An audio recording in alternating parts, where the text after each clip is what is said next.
Tukiri kuri iki kibazo cyo gutwara inda z'indaro, niko mada wagiye gutwita inda byagenze bite? Uraga n'abantu bakantenda sinarizi ibyo bamfatiranye n'ubwana. Ubwo muri icyo gihe ubuzima bwawe bwari bumeze bute? Nari imfubyi bamfatirana n'ubupfubyi umpa irindazi nirira.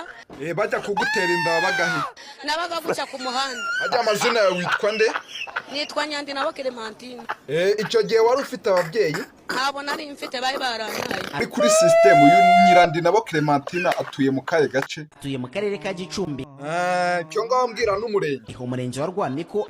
Akagari ka Cyeru. Cyo ngaho mbwira umudugudu kugira ngo duhuze system neza tubone uko dufasha no muturage. Umudugudu wa Karika. Umwana mukuru afite imyaka ingahe? Umwana we mukuru amaze kugira imyaka 12. Yababwiye ko nta kindi kibazo afite. Cyakora ngo kubyara bya hato na hato byamugiragaho ingaruka ku buryo hari igihe byatumaga umutwe bikivanga no kuba abana be hari igihe barwaraga bwaki. Simbi Noel niyo ucekinze usanga abasore b'iki gihe bafite ihete. Cyambere ikonga ntaje. Yego, cyo ngaho tubwira icya kabiri. Ikindi Ikindi ntabwo. Ese Simbi Noel wenda ngo bakurongore. Kumbishaka.